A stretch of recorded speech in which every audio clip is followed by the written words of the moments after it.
bless you all this morning. The fruit of the Spirit, Galatians chapter 5, verses 22 and 23. But the fruit of the Spirit is love, joy, peace, patience, kindness, goodness, faithfulness, self-control, and gentleness. Against such things there is no law. The fruit of the Spirit is a list of qualities, 9 of them. Did you count them? That the Holy Spirit produces in our lives. Notice in our text the word Spirit, the letter S is capitalized, meaning that if we're going to possess these 9 fruits in our lives, if we're going to operate in a realm of having these 9 fruits in our lives, they're going to come directly from the Holy Spirit and not ourselves. Yes. Now, think about what I just said. The ramifications of this is that God the Father himself is allowing us to share in a part of his divine nature by allowing the Holy Spirit to impart in us the very 9 qualities into our souls and personalities. Now, there's a lot of fruits that I just named, but I've got one topic that I'm going to talk on. Out of the 9, I'm going to discuss peace. When you think of peace, what comes to mind? Quietness, calmness, serenity, peace of mind. When Paul lists peace as a fruit of the Spirit, he was speaking literally. He was speaking living peaceably among all men, living harmoniously among others, not just coexisting, but living peaceably among all men. This is the kind of peace that as Christians we are responsible for bringing to others. Paul encourages us in Ephesians chapter 3 verse 4. He tells us to be eager to maintain the unity of peace in the bond, to maintain the unity of the Spirit in the bond of peace. Now, there's many examples of this kind of peace in the Bible. But I'm only going to give you one and get out of the way because greater preaching is coming behind me. That's all right. James sets a good example of this kind of peace. James was the brother of Jesus, not to be confused with James, the apostle James, the son of Zebedee, but the brother of Jesus, a leader in the early church.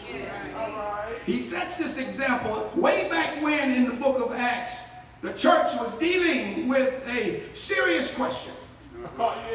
Do Gentiles who convert to Christianity need to be circumcised?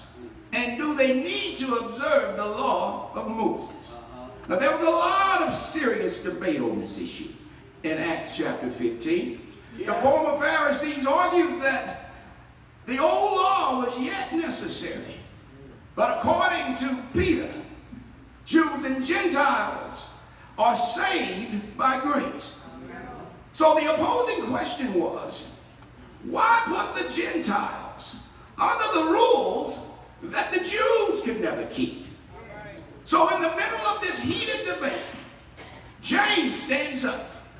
He stands up for peace in the middle of this debate, and he says, the Gentiles, they don't need to be circumcised. And they don't need to be placed up under that Mosaic custom of that day. But he continues by saying, he put a conjunction on it, he said, but they should abstain from certain foods and from sexual immorality. Now this compromise, this stand for peace, set everyone at peace. The apostles were now in agreement with the Pharisees. And so the story moves on. James handled a situation, a sensitive issue, in a way that honored God and made peace in a heated debate. Now just imagine what it would be like if more of us followed James's example by following the Spirit with a capital S of God and look for ways to bring peace to those around us. This example is so serious because it shows us that as believers, we have to stand up. We have to stand up and decide once and for all. Do we really want to have peace in our lives? We've got to stand up once and for all and decide, do we really want to be a peacemaker? Now Jesus said, blessed are the peacemakers, for they shall be called the children of God. But we've got to decide, ultimately, by saying no to confusion. We've got to decide by ultimately deciding that we're going to no longer allow the devil to rob us of our peace. And we've got to realize that if we really want this kind of peace, we first have to receive peace into our hearts and into our minds. The prophet Isaiah prophesied, for unto us a child is born, unto us a son is given, and the government shall be upon his shoulders. You know, I'm not worried about President Trump. I'm not worried about the government of the United States, because the government shall be upon his shoulders, and his name shall be called Wonderful. His name shall be called Counselor, Mighty God, Everlasting Father. His name shall be called the Prince of Peace. All I'm trying to tell you this morning is that if you want this kind of peace, if you want this kind of peace in your life, you've got to first know the Prince of Peace. And if you know Jesus, hell's confusion can be all around you.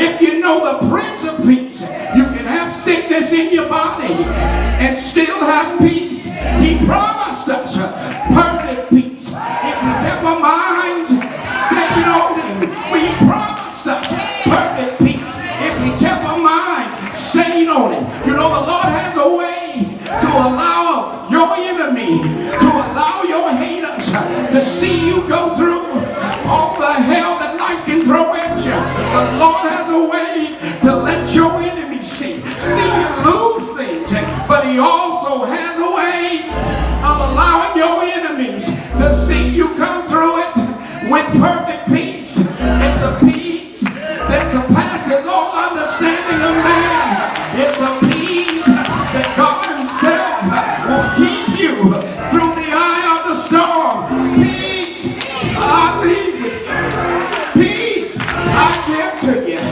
Not as the world gives to you, I give unto you.